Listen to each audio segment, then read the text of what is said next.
It's time to go diving for some juicy shark facts. Welcome to Watch Mojo, and today we're counting down our picks for the top 10 behind-the-scenes Shark Tank secrets. I thought this was against the rules, no? No, there's no rules. For this list, we're taking a look at production secrets from the hit ABC series Shark Tank.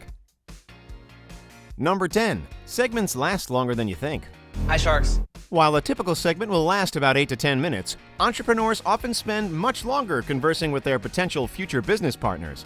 Pitches typically last between 45 minutes and an hour, with some, such as Michael Seng's pitch for Plate Topper, lasting a whopping 2.5 hours. The producers spend a lot of time trying to figure out which parts to skip, with the less interesting financial details often ending up on the cutting room floor. When we have our premium product, you will be paying a monthly fee for that. The parent will pay or I'll pay? You will pay as the administrator or the owner. And will the parent ever pay anything? Not today. We're building a platform. Be honest, would you still watch Shark Tank if it meant listening to someone drone on about margins for an hour? Yeah, us neither. Number 9. You only get one pitch. In Shark Tank, there are no mulligans or second chances. Well, technically, you might be allowed back somewhere down the line in a future season, but in the moment, it's do or die. Let me come back to medical because I really want to answer Lori's question. All of these sharks are out. They're all out. Contestants only get one shot to wow the sharks with their pitches, and if they flub a line or get flustered, there's no opportunity for a do-over. There were zero resources out there for everyday average guys. According to contestant Aaron Marino, quote, "If you mess up, you have to keep going. You have all these very dominant personalities going after you, talking over themselves.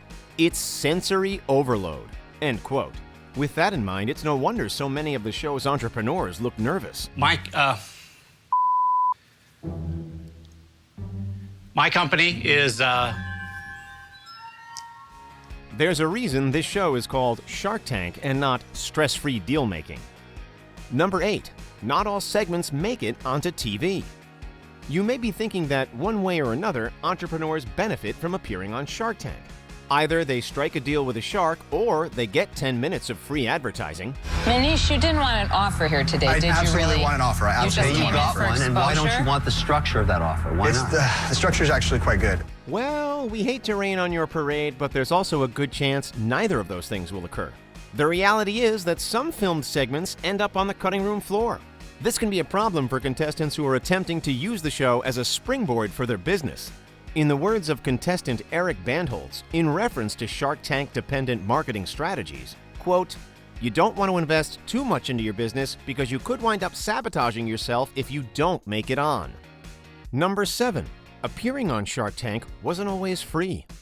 Contestants who appeared on one of Shark Tank's first 4 seasons were required to make a substantial sacrifice in order to have their businesses featured. Shark Tank's production company, Finmax, forced contestants to give up either a 2% royalty or 5% equity in their business in order to appear on the show. The royalty until I get paid back the $750 and to $1 million. And then at the end of the day, I'll have 10%. If you're thinking that sounds fishy, you're not alone. Mark Cuban felt that the practice was discouraging financially savvy entrepreneurs from appearing on the show and demanded that it be abolished. His ultimatum? Either it goes or I go.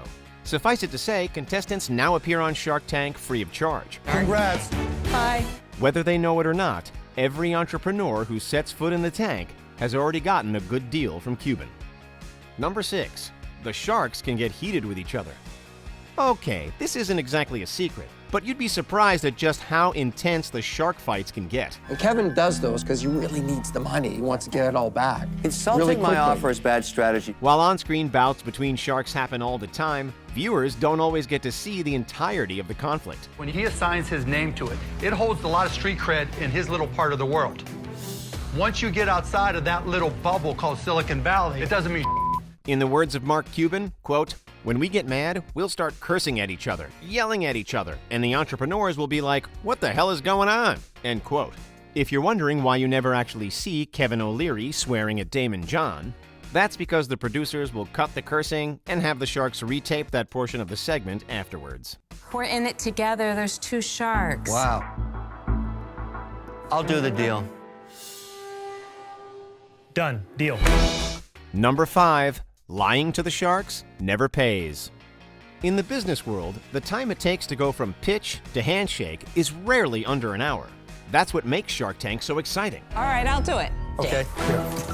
Wait a minute. Wait. You didn't agree to it. Did you agree to Done. it?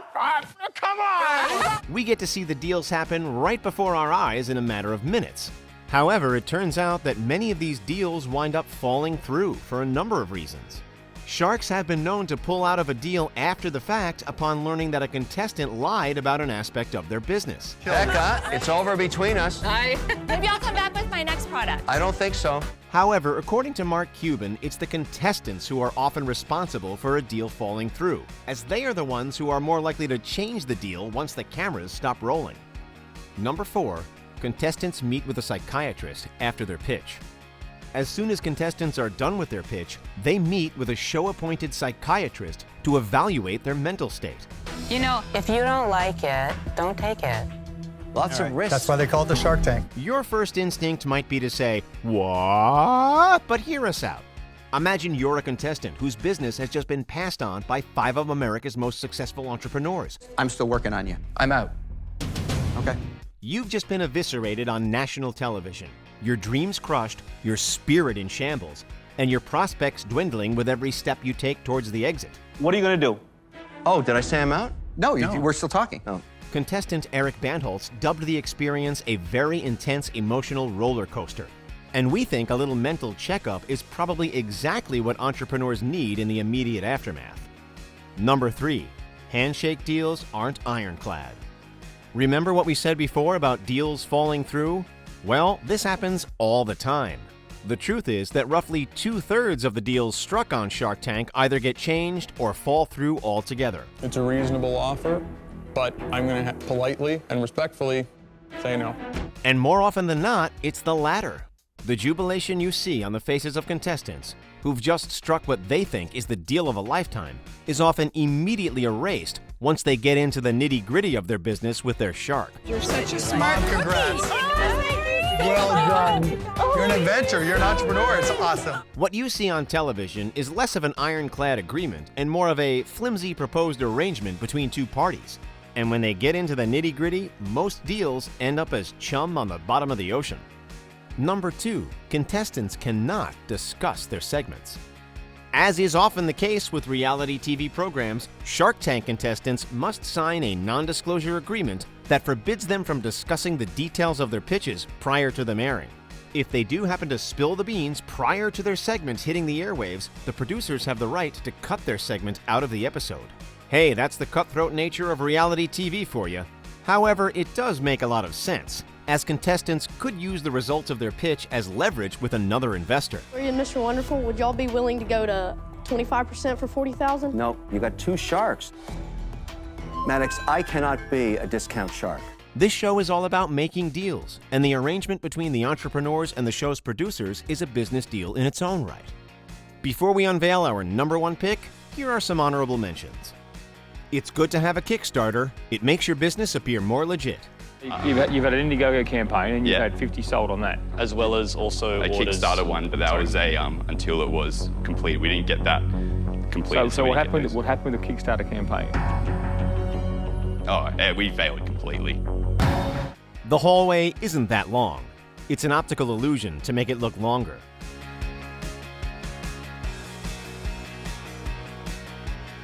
No leveraging offers. Contestants can't use a shark's offer to get a better one elsewhere. I'd like to make an offer. Maybe we got another offer over here, man. We love the offer. We will like to hear Kevin's offer, but we appreciate it. Yes. I'm out. Contestants do not meet the sharks until their pitch. There's no mingling allowed. Hi, Sharks. My name is Jack Bonneau. I'm the founder and CEO of Jack's Stands and Marketplaces, and I'm from Denver, Colorado. The updates featured on the show are pitched by the sharks themselves. It helps boost sales. Dad! Butter Club has a pop-up event in Los Angeles today. I wouldn't miss it for the world. $3 million in sales in 7 months. That's incredible. I'm so proud of Dan. It's amazing. Before we continue, be sure to subscribe to our channel and ring the bell to get notified about our latest videos. You have the option to be notified for occasional videos or all of them. If you're on your phone, make sure you go into your settings and switch on notifications. Number 1. The sharks' busy schedules mean the show is shot quickly. Ice cream. Yes, it is. It is. Easy to say. Mark Cuban, Laurie Grenier, and Kevin O'Leary didn't get to where they are today by playing fast and loose with their schedules. As such, Shark Tank is forced to work around the demanding agendas of the sharks. This means the show is shot in just 17 days, with filming split into 2 week-and-a-half sessions in the summer and fall, respectively. Laurie, you got a deal.